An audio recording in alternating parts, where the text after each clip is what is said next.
Que notre Dieu soit loué. Bien-aimés, ici, il y a la paix. Amen. Vous savez, dès qu'on entre à ces lieux, c'est déjà une preuve de foi. Nous le disons, nous le dirons encore.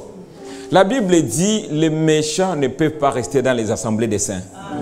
Un enfant de Dieu qui arrive en ces lieux, il n'est pas méchant. Tous ceux qui viennent en ces lieux, c'est qu'il n'est pas méchant. C'est une preuve de foi. Que Dieu soit loué. Quand le culte a commencé, j'ai vu une personne, deux personnes arriver. Je me disais, on va arriver aujourd'hui ou quoi? Mais quand on voit déjà la salle presque remplie, nous disons merci Seigneur. Amen. Vous aimez le Seigneur, que Dieu vous bénisse. Et le Seigneur ne peut pas oublier cela. Tout cela compte pour le Seigneur. On peut être faible, on peut être dans la faiblesse, on peut même être bébé dans la foi, mais c'est pour grandir. Amen. Celui qui a commencé l'œuvre l'achèvera. Je vous prie de vous lever pour qu'on lise une portion de l'Écriture. Nous lisons encore notre Écriture là de 2 Pierre, chapitre 1. Nous commençons au 3e verset jusqu'au 11e verset.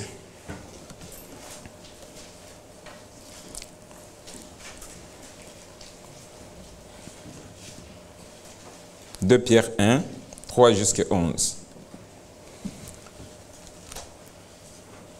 Comme sa divine puissance nous a donné tout ce qui contribue à la vie et à la piété, au moyen de la connaissance de celui qui nous a appelés par sa propre gloire et par sa vertu, lesquels nous rassurent de sa part les plus grandes et les plus précieuses promesses, afin que par elles vous deveniez participants à la nature divine, en fuyant la corruption qui existe dans le monde par la convoitise. À cause de cela même, faites tous vos efforts pour joindre à votre foi la vertu, à la vertu la connaissance, à la connaissance la tempérance, à la tempérance la patience, à la patience la piété, à la piété l'amour fraternel, à l'amour fraternel l'amour. Je saute au verset 10. C'est pourquoi, frères, appliquez-vous d'autant plus à affermir votre vocation et votre élection, car en faisant cela, vous ne broncherez jamais. C'est ainsi en effet que l'entrée dans le royaume éternel de notre Seigneur et Sauveur Jésus-Christ vous sera pleinement accordée. Amen. Amen. Nous allons nous asseoir. Que le Seigneur ajoute les bénédictions à la lecture de sa parole. Nous avons été visités par le Seigneur ce week-end. Déjà à partir de jeudi, nous avons eu une très bonne parole que nous lisons habituellement, l'histoire de Job. On en parle, même ceux qui ne croient pas connaissent l'histoire de Job. Et chacun essaie d'associer sa situation avec la situation de Job. Mais en réalité, frères et sœurs, tout ce qui arrive, Dieu sait. Dieu le connaît. La Bible dit, qui dira qu'une chose arrive sans que le Seigneur ne l'ait connu d'avance? Donc tout ce qui arrive, c'est le Seigneur qui le permet. Même dans nos vies, tout ce qui arrive, le Seigneur connaît. Il n'y a rien qui lui surprend. C'est nous qui sommes souvent surpris, mais le Seigneur n'est jamais surpris. Même la situation de Job, le Seigneur n'est pas surpris. Nous lisons du début jusqu'à la fin. Et nous connaissons les grands lecteurs de la Bible, même déjà en lisant le premier chapitre, citant seulement le nom de Job, il connaît déjà tout ce qui s'est passé. Mais souvenez-vous que Job, lui, il n'était pas au courant de tout ce qui s'est passé par la suite. C'est des événements qui venaient une après une. Mais cela n'a pas surpris Dieu. Parce que Dieu était au courant de tout. Frère, tout ce qui nous arrive, le Seigneur connaît. Et étant enfant de Dieu, prenons tout de la bonne manière, disant, si ceci arrive aujourd'hui, le Seigneur sait pourquoi. Et tirons de cela une leçon. Nous devons nous réjouir de tout ce qui arrive dans notre vie, peu importe que ce soit ce qu'on peut appeler malheur, mais tout concourt pour le bien de ceux qui aiment Dieu. Amen. Et le Seigneur lui-même l'a dit dans Jérémie 29. Ceci doit nous assurer pour que nous ne puissions pas paniquer quand il y a des situations qui arrivent, que ce soit dans notre propre vie, que ce soit dans la vie de ton frère ou de ta sœur, ou même dans l'église. Nous devons être rassurés. Et disons, Dieu est au contrôle. Nous le disons verbalement des fois, mais soyons-en sûrs, Dieu est au contrôle. Arriver en ces lieux, frères et sœurs, c'est la grâce de Dieu. Le méchant ne peut pas rester ici. Vous verrez bien, une personne peut commencer la marche et il arrive ici. Il s'assoit là, il commence à écouter la parole, mais après, il est parti. Ce n'est pas pour ça qu'on le laisse. On peut même aller vers lui et lui dire, reviens vers nous, reviens, le Seigneur a besoin de toi. Mais s'il n'est pas destiné pour cela, il ne restera pas. Mais un frère qui reste ici, même s'il est faible, frère, Dieu lui fera grâce. Soyez-en sûrs, Dieu lui fera grâce. Parce que comme nous venons de le dire ici dans Jérémie chapitre 29, au verset 11, le Seigneur lui-même dit, « Car je connais le projet que j'ai formé sur vous, dit l'Éternel. Projet de paix et non de malheur. » Je vais m'arrêter un petit peu là. Quand nous parlons de Job, les amis de Job, quand ils sont venus vers lui, ils voyaient quelqu'un qui est malheureux. Ils voyaient quelqu'un qui souffre. Ils voyaient quelqu'un qui a péché. Ils voyaient quelqu'un qui n'est pas digne. Mais en réalité, frères et sœurs, le projet que le Seigneur a formé pour chacun de nous, il n'y a pas le malheur là-dedans. C'est un projet de paix. Même si, frère, on te chasse du boulot aujourd'hui, tu regardes, j'ai une maison à payer. Tu regardes, j'ai la voiture à payer. Tu regardes comment mes enfants vont aller à l'école. Dans ça aussi, il y a la volonté de Dieu. Mais seulement, remettons notre confiance en lui. Je connais les projets, car je connais les projets que j'ai formés sur vous, dit l'Éternel. Projet de paix et non de malheur, afin de vous donner un avenir et de l'espérance. Vous m'invoquerez et vous partirez. Vous me prierez et je vous exaucerai. Amen. Vous me chercherez et vous me trouverez. Amen. Si vous me cherchez de tout votre cœur. Amen. Amen. Voilà ce qui est important. Une situation arrive dans ta vie. Il y a un seul recours. Va consulter l'Éternel. Pas les nganga, je ne sais pas qui, les féticheurs, non. Va consulter Dieu. Parle à Dieu. Dis-lui, j'ai un problème. Il dit, je me laisserai trouver, mais pourvu que vous me cherchiez de tout votre cœur. J'ai une situation grave. J'ai une situation difficile. Mais qu'est-ce qui est difficile devant notre Dieu? Y a-t-il quelque chose qui soit impossible devant Dieu? Non, frère. Toute chose concourt au bien de ceux qui aiment Dieu. Seigneur, tu as permis que cette épreuve arrive dans ma vie. Tu connais pourquoi. Mais ce qui est grave, c'est lorsque l'épreuve t'éloigne de Dieu. Bien-aimés frères, continuons notre lecture dans Jacques. Là où nous lisions la semaine passée avant l'arrivée de notre frère, dans Jacques chapitre 5. Jacques chapitre 5.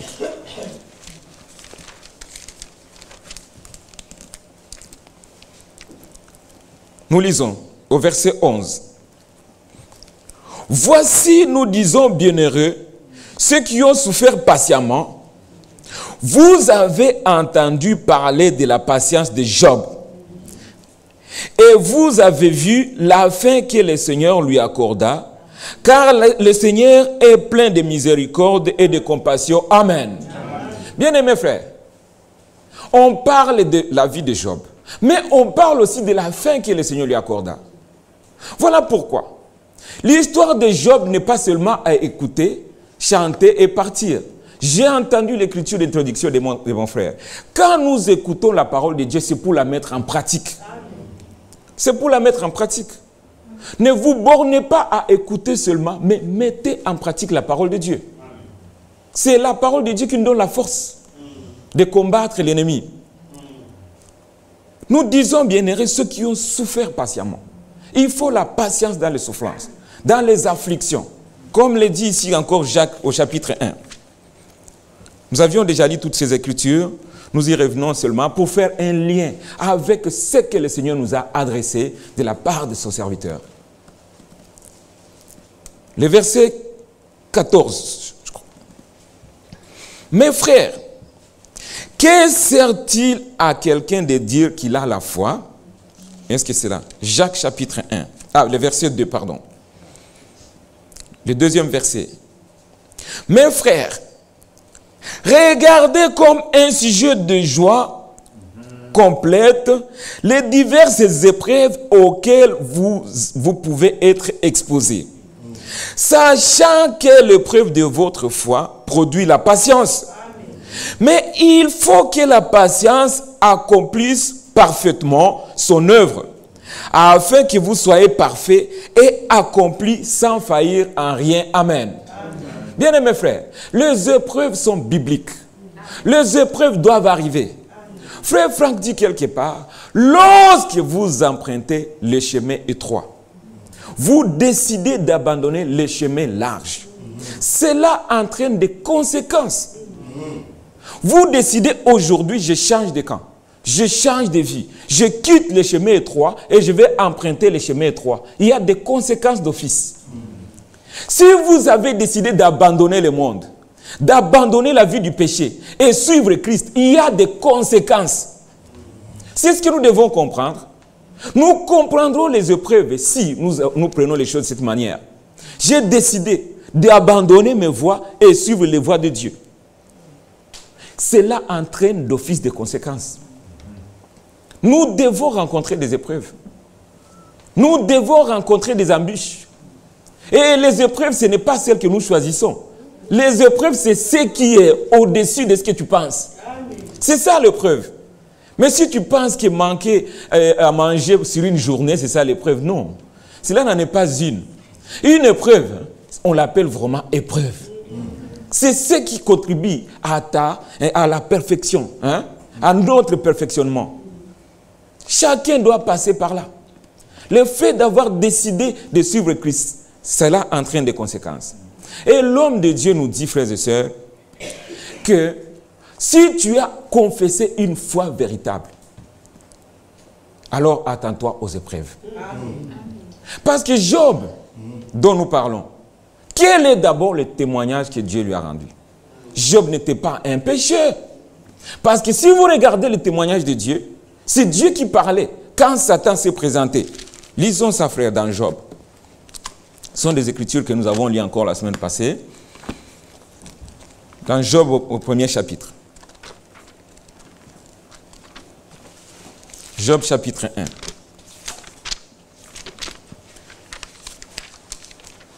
Job chapitre 1, le verset 8. C'est Dieu qui parle. Il dit ceci. L'Éternel dit à Satan, « As-tu remarqué mon serviteur Job ?» Alléluia. As-tu remarqué mon serviteur Job? Il dit, « Il n'y a personne comme lui sur la terre. » Ah, à qui Dieu peut rendre un tel témoignage? Est-ce que Dieu peut rendre un tel témoignage de toi et de moi? Il n'y a pas un homme comme lui sur toute la terre, sur la terre. C'est un homme intègre, droit, craignant Dieu et s'éloignant du mal. Amen. C'est ça, Job. Job, c'était un homme intègre, un homme qui craignait Dieu. C'est Dieu lui-même qui a rendu ce témoignage. Ce n'est pas un témoignage des hommes, mais un témoignage de Dieu. Que Job était un homme intègre. Mais malgré qu'il était un homme intègre, il a fallu qu'il passe par cette épreuve. Amen. Il devait passer par là. Et chaque homme sur la terre qui a décidé de suivre Christ, il doit passer par les épreuves. C'est ça la vie d'un chrétien. Voilà pourquoi, quand une épreuve arrive, il ne faut pas que ça t'éloigne de Dieu. Il faut que cette épreuve te rapproche de Dieu. Quand elle devient rude, elle t'approche encore davantage. Amen. Mais regardez, frères et sœurs, parfois, quand l'épreuve arrive, on a tendance de dire, j'ai entendu un jour un frère dire, j'ai déjà demandé à Dieu du travail depuis des années. Et Dieu ne me le donne pas. Vous demandez à Dieu Parce que c'est vous qui l'écoutez, moi il ne m'écoute pas. Un langage d'un enfant de Dieu n'est pas celui-là. Un enfant de Dieu dit, j'ai demandé à Dieu. Il a dit, au jour du salut, je t'ai exaucé. Ça concerne le salut. Mais il dit encore, demandez et vous recevrez. Et il dit encore, tout ce que vous demandez en son nom, il nous le donne. S'il n'a pas encore donné, j'attends l'accomplissement. Alléluia. Voilà, frère. Un enfant de Dieu ne perd pas confiance. Un enfant de Dieu ne perd pas l'espoir. Il dit, mon Seigneur est là. Mon Rédempteur est vivant. Peu importe la difficulté, peu importe la souffrance, il est là, il connaît. Mais l'important, frères et sœurs, c'est d'avoir commencé avec lui. Parce qu'il y a un bien-aimé qui m'a posé la question, je crois le lundi, après avoir suivi la prédication de frère Franck, qui me dit, frère, tu nous as lu dans 2 Pierre, où tu dis, faites tous vos efforts. Mais j'ai entendu frère Franck dire que nos efforts ne comptent pas. Qu'est-ce que cela veut dire? J'ai dit, oui frère, nos efforts ne comptent pas. Tout ce que nous faisons de nos propres efforts ne sert à rien. Tout ce que nous faisons de nos efforts nous-mêmes, ça ne sert à rien. Il faut que Dieu ait mis cela en toi. Il faut que tu aies commencé avec Dieu. Bien-aimés frères, la marche d'un chrétien commence par la confession, la repentance. Il faut que tu passes d'abord par là. C'est ça le début. Mais si tu n'es pas croyant, tu peux faire toutes les bonnes œuvres que tu veux, mais ça, ce ne sont que tes efforts à toi.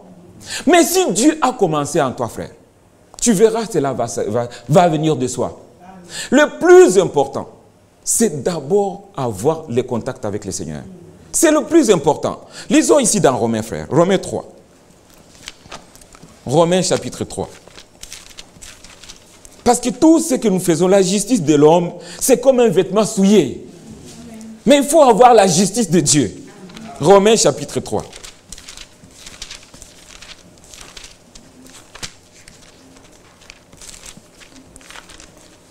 Romains chapitre 3.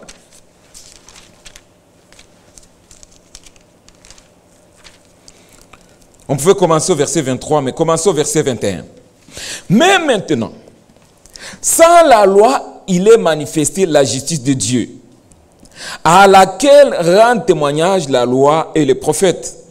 Justice de Dieu par la foi en Jésus-Christ pour tous ceux qui croient, il n'y a point de distinction. Alléluia. Donc il faut la foi. Il faut avoir cru. Voilà pourquoi quand on parle des œuvres que nous faisons nous-mêmes, c'est quand tu fais des œuvres et tu ne crois pas. Mais les œuvres doivent provenir de la foi. Je vais vous lire juste un petit morceau, j'ai préparé ici des frères Franck. Juste un petit, ici, qu'il dit ici. Il dit, le choix doit être fait. Je suis dans la lettre, disons, dans Christianisme traditionnel, à la page 130. Juste la toute dernière phrase, si vous voulez. Le choix doit être fait et la décision prise. Et la manière de vivre de chacun rend témoignage du chemin sur lequel il est engagé. Les œuvres que tu fais nous expriment clairement sur quel chemin tu es. Tu peux nous dire, je suis croyant, nous te croyons, nous te faisons confiance, mais nous regardons les œuvres que tu fais. Et ne te soucie pas ou ne te glorifie pas de dire, oui, les frères me disent, je suis bien. Non, regarde toi-même au fond de toi. Est-ce que vraiment tu as confessé la foi véritable? Tout commence de quelle manière? Ici. Tout commence de cette manière. La conviction du péché, sur l'entrée au verset, à la page 28, la conviction de péché pénètre si profondément que celui qui se trouve devant et dans la présence de Dieu se rend compte, Seigneur, j'ai péché contre le ciel et contre toi. Et ensuite, à partir de ce moment, et ensuite, la vie, et ensuite, s'ensuit un changement de vie et une réparation. Celui qui volait ne vole plus, celui qui mentait ne ment plus. Il y a une réelle conversion à Christ et un renouvellement qui aboutit à la nouvelle naissance. Amen. C'est ça les œuvres que nous devons faire. Ça doit commencer par là. Il doit y avoir un début. Et ce début, c'est celui qui t'amène jusqu'à à obéir à la parole de Dieu. Voilà pourquoi nous pouvons lire encore ici dans 1 Pierre chapitre 1 cette fois-ci. 1 Pierre chapitre 1. Jusque-là, on va continuer notre sujet. Je ne fais que faire juste un lien avec ce que nous avons entendu, frères et sœurs, c'est important. Ici, 1 Pierre chapitre 1, commençons au 3e verset. C'est une écriture que nous sommes habitués aussi. Loué soit Dieu, le Père de notre Seigneur Jésus-Christ, qui, selon sa grande miséricorde, nous a régénérés pour une espérance vivante par la résurrection de Jésus-Christ d'entre les morts. Amen.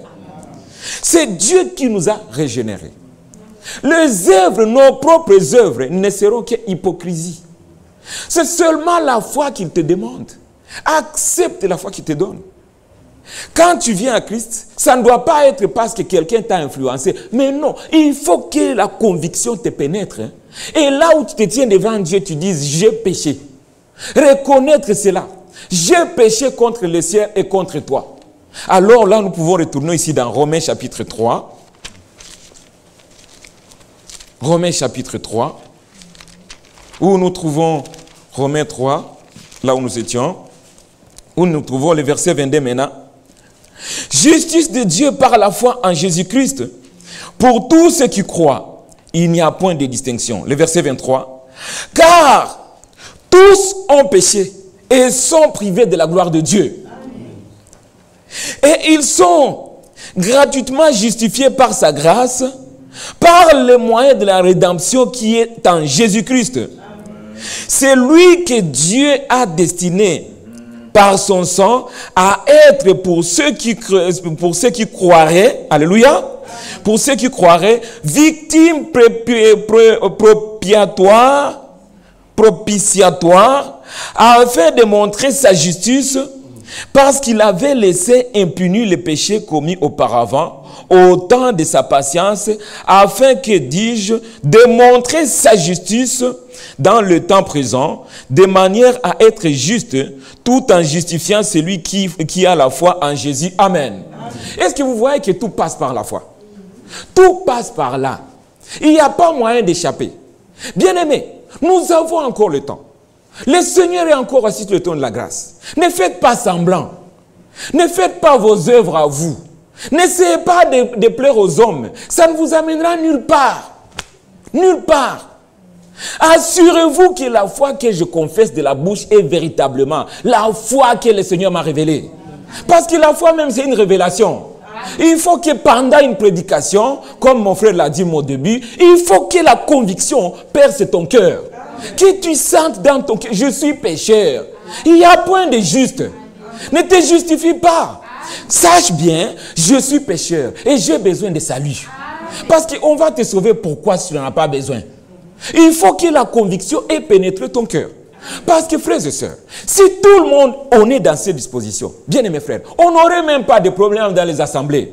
Il n'y aurait pas de division dans les assemblées. Mais parce que beaucoup, ils sont venus sans avoir cru.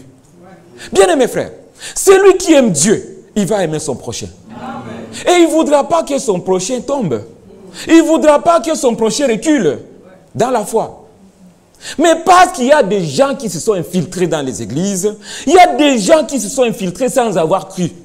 C'est là où se situe le problème. Dans les églises. Bien aimés frères, la foi c'est la solution. La foi c'est la clé, nous l'avons dit l'autre fois. Si tu as cru, tu peux espérer à l'enlèvement. Oui, c'est vrai, frère. Amen. Dieu ne commence pas une œuvre pour la laisser au milieu. Amen. Non. S'il a commencé en toi, il va achever. Amen. Il va achever certainement. Amen. Mais le problème, soyons-en sûrs. Si je n'ai pas encore confessé la foi véritable, c'est le moment. Amen. Ne faites pas semblant, frère. Amen. Nous insistons sur ça. Parce que si ici, dans cette salle, c'est des hommes et des femmes qui croient, l'amour viendra de soi. Alors cela nous amènera à ce que nous disions ici dans 2 Pierre au chapitre 1. 2 Pierre chapitre 1. Ici, comme sa divine puissance nous a donné tout ce qui contribue à la vie et à la piété, au moyen de la connaissance de celui qui nous a appelés, de sa propre gloire et de sa propre vertu, lequel nous assure de sa part. Alléluia. Lequel nous assure de sa part. Cette conviction est toujours en nous. Nous sommes certains. Amen. Lequel nous assure de sa part les plus grandes et les plus précieuses promesses, afin que par elles vous deveniez. Est-ce que nous sommes ensemble? Amen. Afin que par elles vous deveniez participants à la nature divine. Bien aimés frères, participants à la nature divine. Des hommes dans le corps, ce corps qui n'est pas encore délivré, mais participants à la nature divine. Afin que nous devenions tous participants à la nature divine. En fuyant la corruption qui existe dans le monde par la convoitise. Maintenant, à cause de cela. Alléluia. Tu nous as confessé la foi. Tu nous as dit, je crois. Tu as dit, j'accepte le baptême. Tu as dit, je suis d'accord d'abandonner mes voies et suivre les voies de Dieu. Oh, que le Seigneur bénisse notre frère. Les voies de Dieu. Dans chaque situation, frère, Dieu a déjà pourvu une voie. Ne crée pas la tienne. Il y a une voie pourvue déjà par Dieu. Je vais être croyant. Cela vient de ce qu'on entend. Viens en ce lieu, écoute la parole et laisse la parole te percer. Sois flexible, accepte la parole pour que tu puisses croire. Parce que quand tu acceptes la parole, c'est là que la foi va naître. Amen. Mais il faut d'abord écouter. La foi véritable vient de ce qu'on entend. La foi véritable vient de la prédication. La prédication du plein évangile. Quand on te parle de quelqu'un qui est mort à ta place, que cela te pénètre et dire c'est vrai, je méritais la mort, je méritais un jugement, je méritais d'aller en enfer. Le frère nous a parlé de deux qui étaient venus devant le Seigneur avec une offrande. Il s'agit de Caïn et Abel. Dans la conviction de Caïn, quand il a pris le fruit, il a pris les fleurs, comme le frère nous l'a dit ici, il pensait faire une bonne chose, mais c'était sans révélation. Amen. La révélation vient de Dieu. C'est lui qui nous donne sa révélation. Et cela se passe comme à des moments comme celui-ci. Quand on te dit la parole, mettez en pratique la parole de Dieu. Tu dis, Seigneur, que je me repente. Pourquoi vivre avec un péché? Parce que tu as peur de perdre un mariage. Parce que tu as peur de perdre un enfant. Parce que tu as peur de ceci ou de cela. De perdre un travail. Alors c'est ce que tu as choisi. Tout ce que tu mets au-dessus de Dieu devient Dieu pour toi. Amen. Dieu doit toujours occuper la première place. Tu as parlé, j'agis. Quand Dieu parle, il attend de nous l'obéissance. Parce que la foi sans l'obéissance n'en est pas une. Amen. Bien-aimés frères, nous continuons au verset 5. À cause de cela même, faites tous vos efforts pour joindre à la fois la vertu. Bien-aimés frères, pour faire ces efforts, il faut la grâce de Dieu. Il faut la grâce de Dieu. Parce que pour quelqu'un qui a cru, la vertu, c'est la force. C'est ce que nous avons dit. N'oubliez pas, c'est la puissance. Et cette puissance vient par la foi. Amen. Mais quelqu'un qui va se mettre ici à parler en langue par ses propres efforts, il va se fatiguer un jour. Mais si cela vient de l'esprit, alléluia, ça va être une édification pour nous tous. À cause de cela même, ajoutez à votre foi la vertu. À la vertu, la connaissance. Et c'est là, frères et sœurs, la Bible a commencé, faites tous vos efforts. L'effort essentiel que vous avez fait ce soir, c'est d'être ici. Amen. Amen. Voilà l'effort que le Seigneur vous demande. C'est dans l'obéissance. Venir écouter la parole. Et c'est ça, le Seigneur fait des choses qui ne te rendent pas compte. Tu dis cette vertu, tu vais la chercher où? Tu restes à la maison et tu restes tout simple, tu parles gentiment. Ce n'est pas une vertu. La vertu, c'est celle qui provient de la foi. Et la foi te pousse à l'obéissance. Amen. Bien-aimés frères, à cause de cela même, faites tous vos efforts pour joindre à votre foi la vertu. À la vertu, la connaissance. Bien-aimés frères et sœurs, la connaissance, il ne s'agit pas de connaître les brochures, de connaître les citations, ou même connaître les versets de la Bible. Non. Connaître Dieu. Amen. Connaître Dieu, c'est le plus important. Parce que celui qui connaît Dieu, tout ça, la parole, quand on lui dit la parole, c'est comme s'il était déjà en lui. Observez bien, quand on te donne la parole de Dieu, pour toi, tu sens comme si ce n'était pas nouveau, mais quand même, ça t'apporte du bien. Amen. La parole de Dieu, tu sais qu'elle était en toi déjà, et ce n'est que juste on est venu maintenant, l'arroser, la susciter en toi. Parce que cette nature était déjà en toi. Amen. Voilà pourquoi tu n'auras même pas difficile de la croire.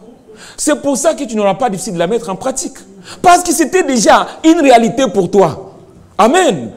Bien-aimés frères, si tu as confessé la véritable foi, toutes ces choses vont venir. La connaissance, ce n'est pas seule qui te pousse à rester loin de l'église. Parce qu'il y a des frères, il y a des sœurs qui sont restées dans des maisons. Il y en a ici. Et qui disent, oui, je vais écouter en ligne ou je ne sais pas quoi. Tout ça, frère, ce n'est pas l'obéissance. N'abandonnez pas votre assemblée. C'est l'écriture. Amen. N'abandonnez pas votre assemblée. C'est lui qui a reçu l'ordre du Seigneur de se faire baptiser au nom de Jésus-Christ.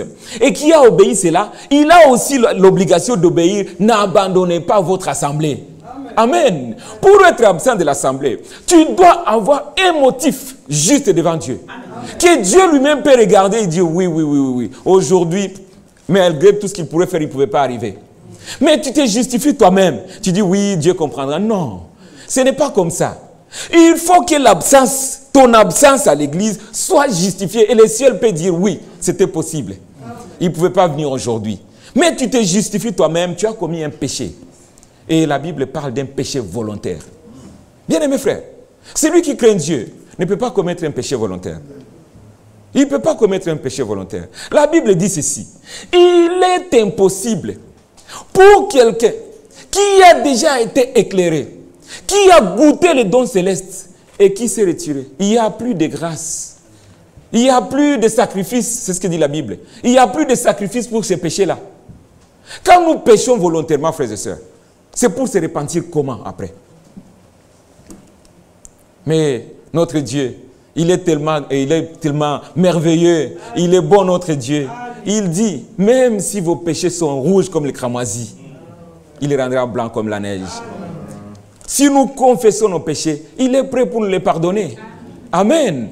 Sauf les blasphèmes contre le Saint-Esprit. Et un enfant de Dieu ne peut pas blasphémer. Ce n'est pas possible. Un enfant de Dieu ne peut pas aller jusqu'au blasphème. Non. S'il blasphème, donc il n'était pas de Dieu.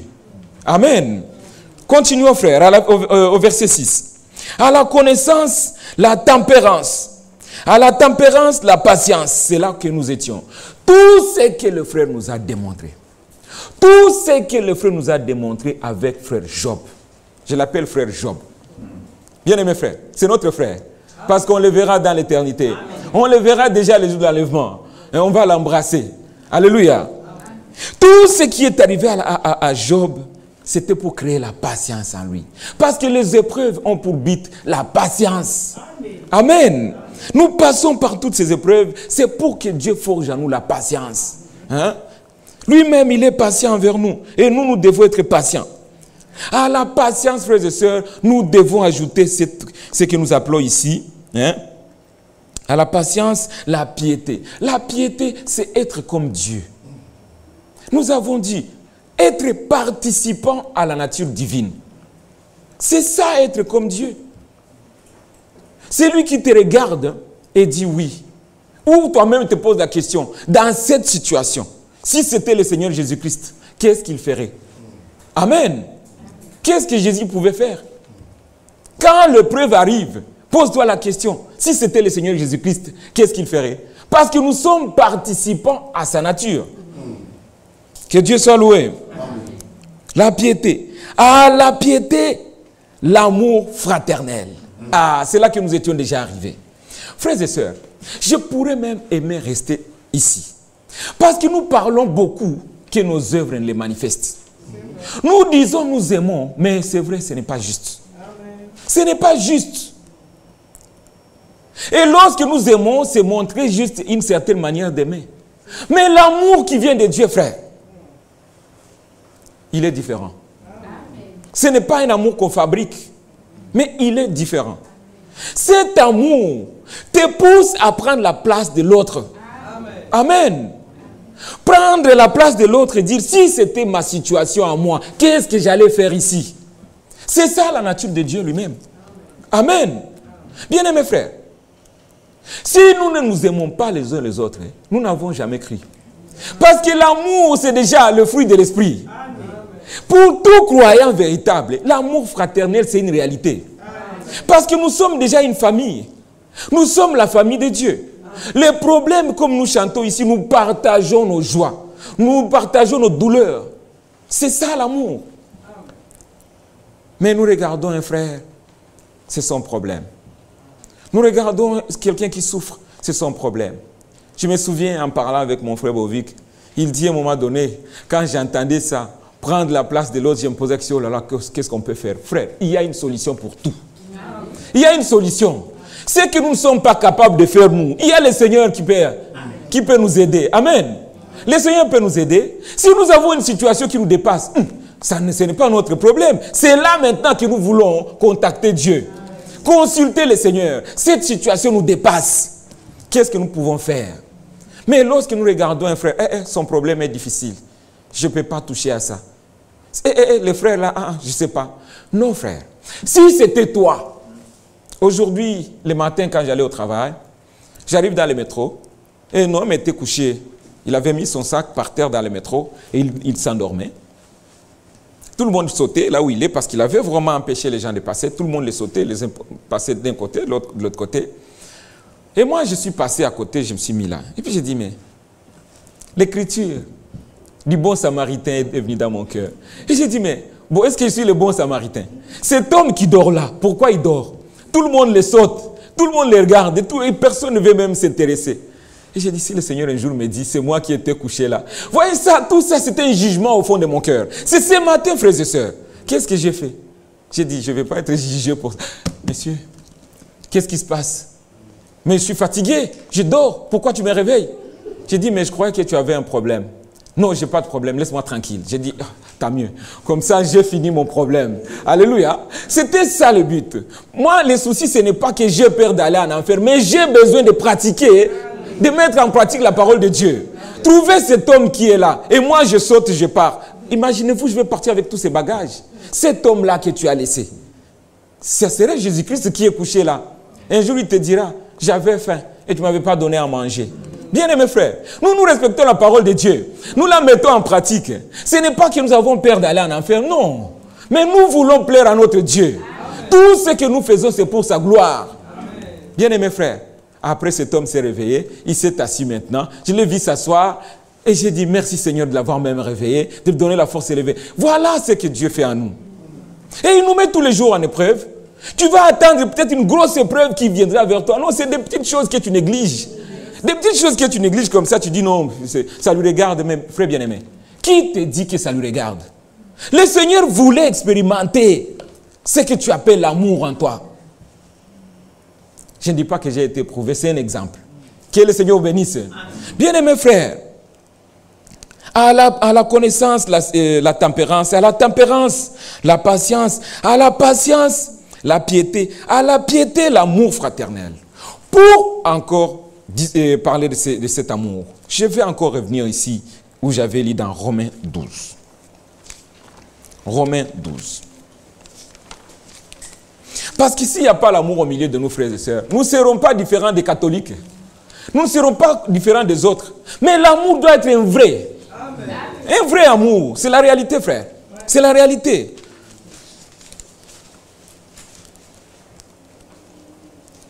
Romains 12, à partir du verset 9. Que l'amour soit sans hypocrisie. Amen. Alléluia. C'est la parole de Dieu, frère. Amen. Que l'amour soit sans hypocrisie. L'hypocrite, il vit une vie double. Un homme hypocrite, un moment, il se montre bon, un autre moment, il n'est pas bon. C'est ça, un hypocrite. Quand il est avec toi, il te montre qu'il t'aime, il te montre que tu es son ami, et après toi, il parle à mal de toi. C'est ça, un hypocrite. Donc, frères et sœurs, toutes les fois que tu prends ton téléphone, toutes les fois que tu parles d'un frère à son absence, toutes les fois que tu parles à mal d'un frère, donne-toi un nom à partir de ce moment. Amen. Et ce nom que tu vas te donner, c'est hypocrite. C'est ça l'hypocrite. Ce n'est pas possible de parler à mal d'un frère. Mais exerce-toi un jour. Vas-y, prends ton père qui t'a mis au monde, parle à mal de lui. Mon père, c'est un voleur. Mon père, c'est un meurtrier. Qui peut faire ça? Qui peut faire ça? Mais si tu ne peux pas le faire contre ton père dans la chair, tu le fais contre un frère avec qui tu vas vivre éternellement. Bien-aimés frères, que l'amour soit sans hypocrisie. Amen. Les téléphones que nous avons, ça nous aide à beaucoup de choses. Mais bien-aimés frères, il y a un terrible piège là-dedans. Il y a quelqu'un qui ne sait pas parler à mal en face à face. Mais au téléphone, le terrain est ouvert. Il parle sans frein. Bien-aimés frères, ce téléphone va te conduire tout droit en enfer. Nous l'avons dit. Et l'homme de Dieu, William, l'a dit ici. Si ton œil est pour toi une occasion de chuter, vaut mieux l'arracher. Si ce téléphone, tu ne sais pas te maîtriser à cause du téléphone, abandonne-le. Tu ne vas pas tout manquer parce que tu n'as pas un GSM. Bien-aimés frères, j'ai un collègue qui n'est même pas croyant. Lui, il avait refusé de prendre des smartphones. Il a dit, les smartphones, il y a beaucoup de séduction là-dedans. Il ne parlait pas de péché même. Il a refusé. Ce sont ses convictions. Mais pour nous, chrétiens, est-ce que ce téléphone t'aide à l'avancement? Mais non, frère. Nous devons faire attention. Ce que tu ne sais pas dire à la présence d'un frère, bien-aimé frère, ne le dis pas. Amen. Que tout ce que je peux te dire, je sois capable aussi de le dire en sa présence. C'est ça l'amour, frère. Parce que dites-vous, quand tu parles à mal de moi, je parle de moi cette fois-ci. Ne parlez pas à mal de moi.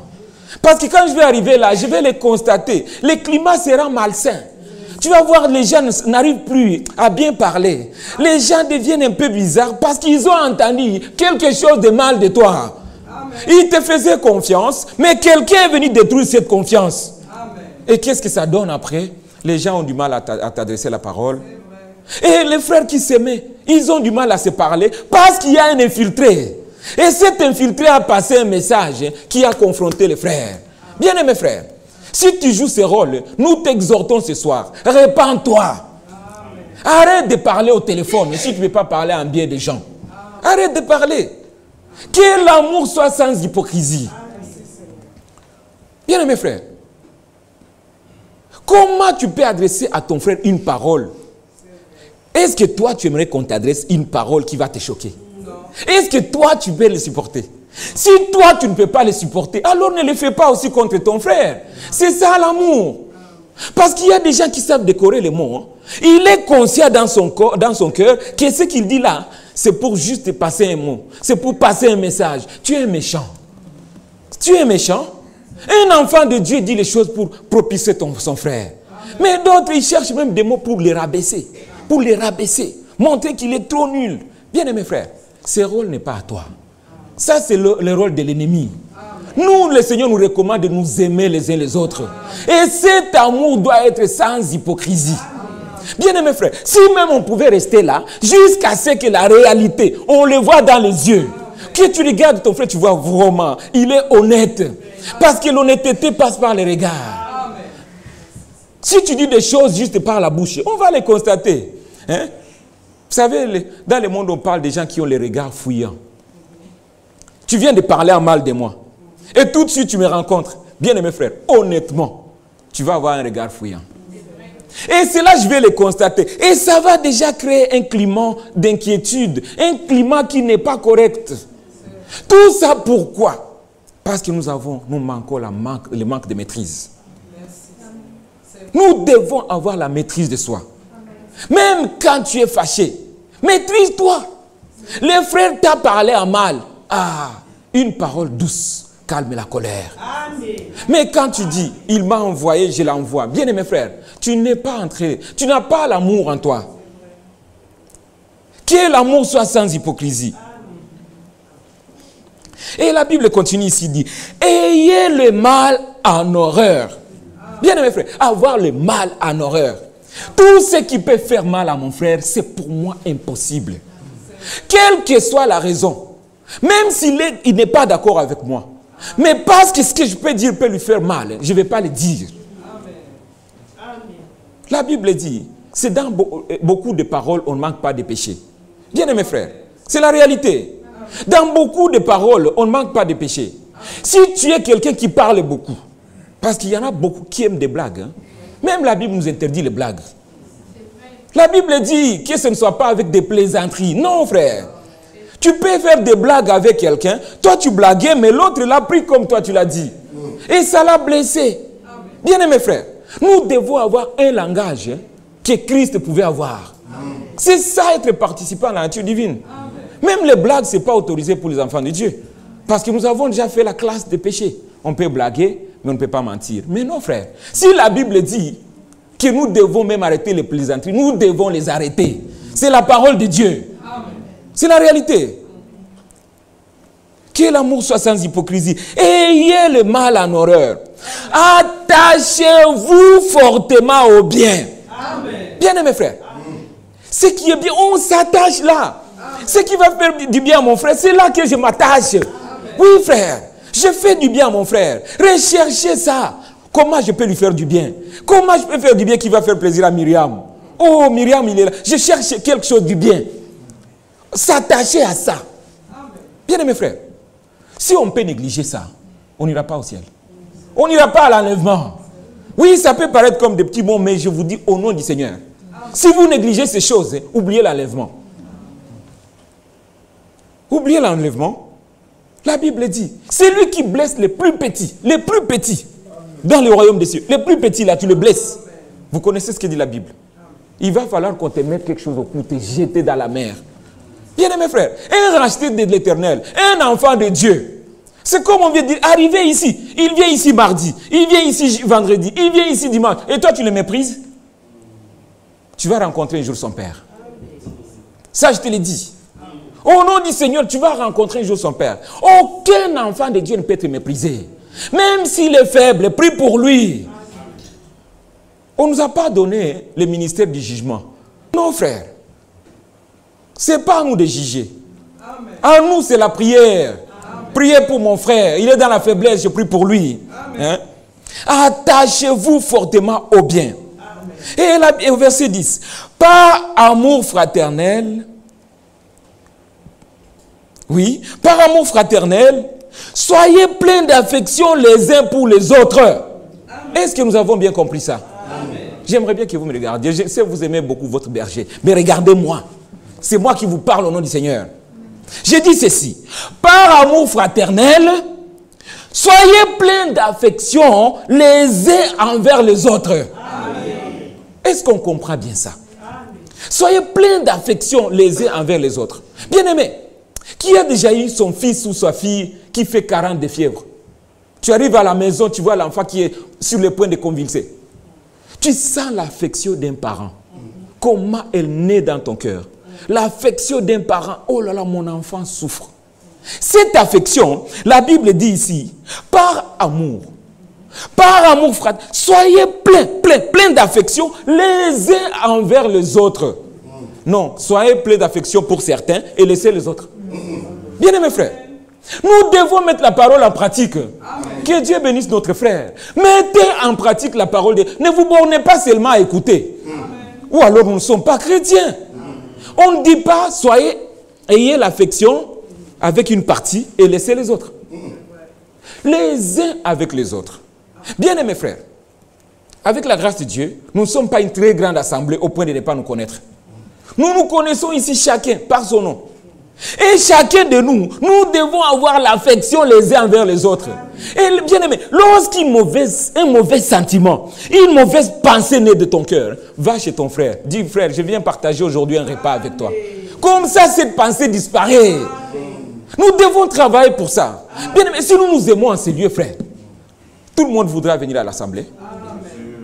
Mais si tu viens à l'assemblée, déjà tu as lourd d'aller à l'assemblée. Il y a quelque chose qui ne va pas. Mais s'il y a l'amour en ces lieux, cette chaleur de nous rencontrer, bien aimés frères, on va vouloir que les boulots finissent vite pour qu'on aille se rencontrer. Regardez les familles ou les maisons où vous arrivez souvent. Et quand vous arrivez, il y a une table bien garnie. Si vous observez bien, cette maison est fort visitée. Mais allez dans une maison aujourd'hui, pas de l'eau à boire. Demain, même pas un verre d'eau. Tu verras que ceux qui venaient ne venaient plus. C'est ça la nature de l'homme. C'est la réalité, frère. Mais une maison qui accueille les gens, où tu vois, on reçoit les gens avec amour, avec chaleur, ils viendront encore. Parce que l'amour, frère, c'est quelque chose de particulier. Bien aimés frères, soyez pleins d'affection. Les gens qui se réunissent en groupuscule, frère, vous travaillez dans le mauvais sens. Nous vous exhortons aujourd'hui. La Bible n'a pas dit ayez l'affection pour un groupe et pas l'autre. Non, frère, ça c'est faux. C'est faux. Nous devons nous aimer tous. Amen. Ce n'est pas normal que moi j'ai seulement que frère Job avec qui on se visite. C'est pas juste. C'est pas juste. Ils aient des prévenances, c'est ce qu'on va lire ici tout de suite. Par honneur, ils aient des prévenances réciproques. Ne me donnez pas l'occasion de murmurer. Aidez-moi à ne pas murmurer, frère. Parce que si tu mets en moi quelque chose qui va me faire murmurer, tu rendras compte à Dieu. Mais aie de bonnes habitudes, un bon caractère, une bonne manière de faire. Ça me donnera la joie. Amen. L'amour fraternel, la communion fraternelle, c'est biblique. Mais pas seulement avec deux personnes, avec une personne que tu aimes beaucoup. Non, frère. Nous devons aimer tous les frères. C'est la vérité. C'est la vérité, c'est la parole de Dieu. Ils aient des prévenances réciproques. Je m'assois encore là. Bien aimé frère, qu'est-ce que signifie user des prévenances réciproques? C'est voir qu'est-ce qui peut faire mal à mon frère. Qu'est-ce qui peut lui faire mal? Je l'évite, d'office, je vais l'éviter. L'apôtre Paul dit que si même manger de la viande devient un sujet de scandale pour mon frère, je ne mangerai pas de viande. Manger la viande, ce n'est pas un péché. Mais l'apôtre, Dieu a poussé que cela soit écrit dans la Bible. Malgré la bonne viande. Mais parce que ça devient un sujet de scandale pour mon frère, je ne mangerai pas cette viande. C'est ça, ils aient des prévenances. Voir quelque chose qui ne peut pas aider mon frère à avancer. Hein? Je l'évite avec toute l'énergie. Je l'évite. Bien aimé frère, l'autre fois nous avons donné un exemple ici. Quand tu arrives dans un endroit, je crois que c'est Paul qui l'avait dit aussi quelque part. Hein? Chez les Juifs, je me suis montré juif. Est-ce que tu connais cette écriture? Chez les Juifs, je me suis montré juif. Chez quelque chose comme ça, cette écriture qui me vient à cœur. Si tu trouves, j'avance quand même. Bien aimé frère, on ne peut pas se comporter de sorte qu'il y ait un sujet particulier sur toi. Tu fasses un homme particulier. Non frère, soyez humble. Amen. Soyez humble. Parce qu'il y a des gens qui veulent se faire voir seulement. Qu'on parle d'eux. Non frère, soyons humbles. 1 Corinthiens 9. 1 Corinthiens 9, verset 20. Lisons ça.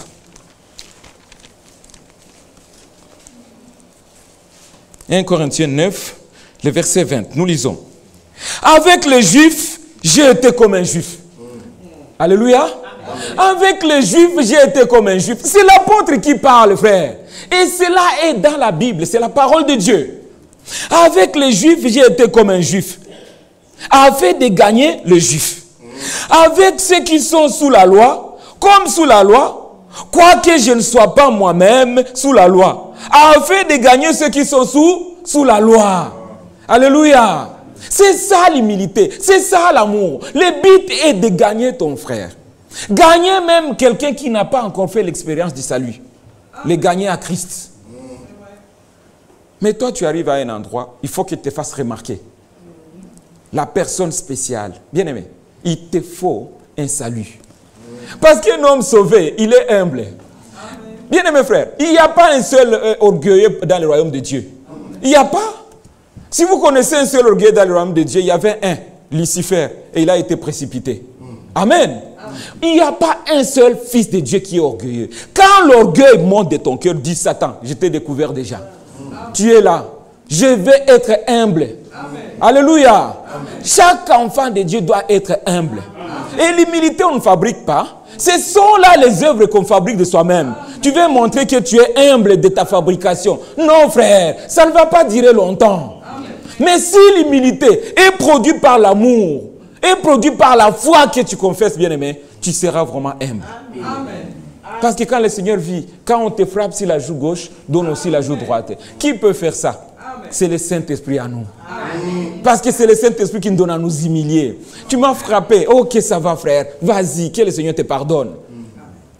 Pensez à Étienne. Étienne, on est en train de le lapider, on est en train de le tuer. Il sait que je vais mourir maintenant ici.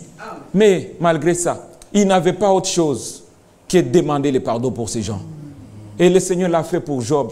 Tous ceux qui l'ont tracassé pendant des heures et des heures, qui lui ont fait mal à la tête. Mais Dieu l'a dit, allez-y, il va prier pour vous. Bien-aimés frères, un enfant de Dieu, il est spécial. Hein? Amen. Il est spécial. Amen. Il n'y a personne qui est juste devant Dieu. Il n'y a pas. Et tous, si vous avez suivi l'homme de Dieu encore ici, notre frère Will, Dieu est dans la continuation. Amen. Il est dans la continuité. Amen. Si vous l'avez entendu, il a parlé des étapes. Il a parlé des étapes. Il s'est trompé, moi, il parlait en anglais, les steps. S'il y a eu une naissance selon la chair, où l'enfant naît, il fait caca dans les habits, il fait pipi dans les habits, maman ne l'a jamais jeté. Amen. Ni ses frères dire, oh, notre frère, il fait dans les habits dont on ne veut plus de lui. Non, ils ont tout supporté. Amen. C'est la même chose. Une personne qui vient à Christ aujourd'hui, mais il est un bébé dans la foi. Mais Dieu est souverain. Il peut croire aujourd'hui le Seigneur le baptise Saint-Esprit. Mais s'il a encore des étapes à faire, bien aimé frère, on doit être patient avec lui. Il arrivera là aussi. Qu'as-tu que toi tu n'as pas reçu? Bien aimé frère, la parole de Dieu est la vérité. Nous devons la mettre en pratique. C'est tout. Et mettre en pratique, c'est d'abord la foi. Les Juifs avaient posé la question, comment faire les œuvres de Dieu? Le Seigneur n'a pas dit, pour faire les œuvres de Dieu, allez donner l'argent aux pauvres. Allez... Non, l'œuvre de Dieu, c'est croire d'abord en celui que Dieu a envoyé. Tout commence par la foi. Qu'on monte, qu'on descende, si ta foi est faux, on le verra dans ton expérience. C'est ce que nous venons de lire ici, frère Franck, qui dit, le choix doit être fait et la décision doit être prise.